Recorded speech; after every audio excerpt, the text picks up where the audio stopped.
اعوذ باللہ من الشیطان الرجیم بسم اللہ الرحمن الرحیم یعتذرون الیکم اذا رجعتم الیہم قل لا تعتذروا لن نؤمن لکم قد نبأنا اللہ من اخبارکم وسیر اللہ عملکم ورسولہ ثم تردون الى عالم الغیب والشہادۃ فینبئکم بما کنتم تعملون سيحلفون بالله لكم إذا انقلبتم إليهم لتعرضوا عنهم فأعرضوا عنهم إنهم رجس ومأواهم جهنم جزاء بما كانوا يكسبون يحلفون لكم لترضوا عنهم فإن ترضوا عنهم فإن الله لا يرضى عن القوم الفاسقين۔ معزز سامعین کرام، سورۃ التوبہ سورہ نمبر 9 اور اسی سورت سے ابھی آپ کے سامنے آیت نمبر 94، 95، 96 یعنی 90 پہ 4، 90 پہ 5، 90 پہ 6 یہ 3 آیات ابھی آپ کے سامنے تلاوت کی گئی۔ اور جیسا کہ اس سے پہلے بھی بتلایا گیا ہے کہ یہ سورت اگرچہ اس سورہ کا نام سورۃ التوبہ ہے، لیکن اس سورت کا نام مفسرین نے سورۃ الفاضحہ بھی بتلایا ہے۔ اور اس سورت کے اندر اللہ تبارک و تعالیٰ نے مدینے کے اندر جو منافقین ہیں ان کی بڑی مذمت بیان کی ہے، ان کو ذلت و رسوائی سے دوچار کرنے والی یہ سورت ہے۔ اور ساتھ ہی ساتھ اس سورت کے تعلق سے میں نے بھی یہ بھی بتلایا تھا کہ نبی اکرم صلی اللہ علیہ وسلم کی وفات کے بعد اب منافقوں کو آئیڈینٹیفائی کرنا بڑا مشکل ہے۔ البتہ یہ جو آیات ہیں یہ آیات صرف مدینے کے منافقوں کے لیے نہیں بلکہ بعد میں آنے والے جتنے بھی منافقین ہیں جو مسلمانوں کے اندر شامل ہیں ان تمام منافقین کے لیے بھی ہے۔ اور ساتھ ہی ساتھ مسلمانوں کو ان آیات سے یہ نصیحت ہے کہ اگر نفاق جیسا بری فکر، نفاق جیسی بری سوچ اور نفاق جیسی بری صفت اگر ہمارے اندر پائی جاتی ہے تو اس کو دور کرنا ان آیات کی روشنی میں ہمارے لیے بے حد ضروری ہے۔ سامعین کرام، اس سے پہلے جو آیات آپ کے سامنے پیش کیے گئے تھے اس میں بتلایا گیا تھا کہ غزوہ تبوک کے موقع سے کس طرح سے منافقین نے مختلف انداز کے پیترے اختیار کیے اور کس طرح سے اللہ تبارک و تعالیٰ نے ان کے تمام چالوں کو لوگوں کے سامنے لا کر کے ان کو ذلیل و رسوا کیا۔ اب یہاں پر اللہ تبارک و تعالیٰ بیان فرما رہے ہیں یعتذرون الیکم اذا رجعتم الیہم قل لا تعتذروا لن نؤمن لکم قد نبأنا اللہ من اخبارکم وسیر اللہ عملکم ورسولہ ثم تردون الى عالم الغیب والشہادۃ فینبئکم بما کنتم تعملون۔ اے محمد صلی اللہ علیہ وسلم، جب آپ غزوہ تبوک سے لوٹیں گے، اذا رجعتم الیہم جب ان کی طرف آئیں گے، یعتذرون الیکم وہ آپ کے پاس آ جائیں گے، کس چیز کو لے کر کے؟ بہانے بازی کو لے کر کے۔ اللہ فرماتے ہیں قل لا تعتذروا، آپ ان کے بہانے بازی کو سن کر کے یہ کہیے کہ ہمارے سامنے بہانے مت تراشو، بہانے مت بناؤ، لن نؤمن لکم ہم تمہاری باتوں پر بھروسہ نہیں کریں گے، قد نبأنا اللہ من اخبارکم اللہ تبارک و تعالیٰ نے تمہارے تمام حالات کو ہمارے سامنے واضح کر دیا ہے، وسیر اللہ عملکم ورسولہ اور آگے بھی عنقریب اللہ تبارک و تعالیٰ اور اس کے رسول صلی اللہ علیہ وسلم تمہارے عملوں کو دیکھیں گے۔ ثم تردون الی عالم الغیب والشہادہ پھر تم تمام کو ایسے ذات کی طرف لوٹایا جائے گا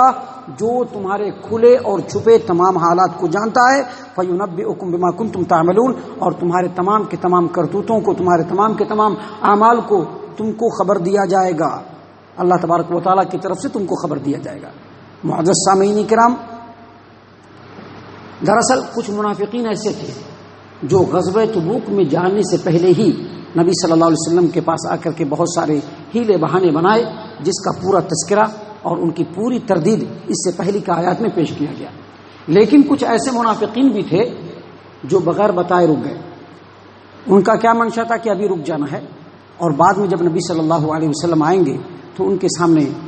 بہانے بازی پیش کر دینا ہے، کچھ بہانے تراش لینا ہے۔ ایسے لوگ جب نبی صلی اللہ علیہ وسلم غزوہ تبوک سے واپس لوٹے اور آ کر کے مسجد کے اندر بیٹھے تو یہ لوگ نبی صلی اللہ علیہ وسلم کے پاس آنے لگے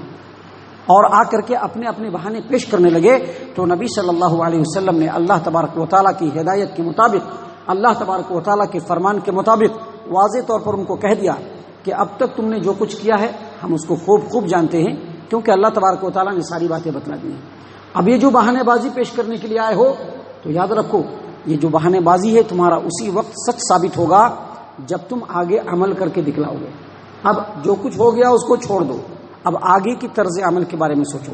آگے کے طرز عمل سے ہی یہ بات ثابت ہوگا کہ تم صحیح ہو یا غلط۔ یعنی واضح طور پر اور دو ٹوک انداز میں ان منافقوں کو یہ بتلا دیا گیا کہ اللہ تبارک و تعالیٰ تمہاری تمام باتوں کو جانتا ہے، لیکن ابھی بھی تمہارے پاس موقع ہے۔ یاد رکھیے، جب تک ہماری زندگی ہے، ہماری زندگی میں جب تک ہماری سانسیں چل رہی ہیں، اللہ کی طرف سے ہم لوگوں کو یہ چھوٹ ہے۔ یہ تمام انسانوں کے ساتھ ہے، چاہے کوئی مسلمان گناہگار ہو، چاہے وہ کافر و مشرک ہو، چاہے منافق ہو، چاہے منہ پہ کچھ اور دل میں کچھ اور رکھنے والا ہو، ایسے تمام لوگوں کے لیے جب تک اس کی سانس ہے تب تک اللہ تبارک و تعالیٰ کی طرف سے چھوٹ ہے۔ اللہ کیا فرماتے ہیں کہ وَسَيَرَ اللَّهُ عَمَلُكُمْ وَرَسُولُهُ، اللہ بھی اور اس کے رسول بھی تمہارے عمل کو عنقریب دیکھ لیں گے، اور پھر بعد میں تم کو کہاں لوٹایا جائے گا؟ اللہ تبارک و تعالیٰ کی طرف سے، جو تمہارے کھلے ہوئے حالات کو بھی جانتا ہے، اور اپنے دلوں کے اندر تم جو سوچتے ہو وسوسہ اٹھتا ہے، اللہ تبارک و تعالیٰ اس کو بھی جانتا ہے، اور عنقریب اللہ تبارک و تعالیٰ تم کو تمہارے تمام اعمال کی خبر دے گا۔ سامعین کرام، آگے اللہ تبارک و تعالیٰ انہی منافقین کا تذکرہ بیان کرتے ہوئے کہتے ہیں سَيَحْلِفُونَ بِاللَّهِ لَكُمْ إِذَا انقلبتم إِلَيْهِمْ لِتُعْرِضُوا عَنْهُمْ فَأَعْرِضُوا عَنْهُمْ إِنَّهُمْ رِجْسٌ وَمَأْوَاهُمْ جَهَنَّمُ جَزَاءً بِمَا كَانُوا يَكْسِبُونَ۔ اللہ فرماتے ہیں کہ جب تم لوگ لوٹو گے، محمد صلی اللہ علیہ وسلم، جب آپ اور مسلمان مدینے میں لوٹیں گے، سَيَحْلِفُونَ بِاللَّهِ لَكُمْ، تو آپ کے سامنے آ کر کے یہ اللہ کی قسمیں کھائیں گے، اللہ کی قسم اللہ کی، خدا کی قسم، بہت پریشانی تھی، یہ معاملہ تھا، وہ معاملہ تھا، ہم آگے نہیں بڑھ سکے، ہم جنگ میں شریک نہیں ہو سکے، وہ اللہ کی قسم کھائیں گے۔ اور جب یہ اللہ کی قسم کھائیں گے تو ان کا مقصد کیا ہوگا؟ لِتُعْرِضُوا عَنْهُمْ، آپ ان سے اعراض کریں۔ اللہ فرماتے ہیں فَأَعْرِضُوا عَنْهُمْ إِنَّهُمْ رِجْسٌ وَمَأْوَاهُمْ جَهَنَّمُ، جب ان کا یہ منشا ہے تو آپ بھی ان سے اعراض کیجئے، کیونکہ یہ نجس و ناپاک ہیں، ان کا ٹھکانہ جہنم ہے، اور یہ ان چیزوں کا بدلہ ہے جو یہ کرتے ہیں۔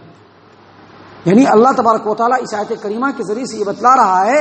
کہ اے محمد صلی اللہ علیہ وسلم، جب آپ واپس آئیں گے تو یہ آپ کے پاس آئیں گے، بہانے بازی پیش کریں گے، اپنے بیان پر اللہ تبارک و تعالیٰ کی قسمیں لگا لگا کر کے کھائیں گے، اور ان تمام چیزوں کا مقصد کیا ہوگا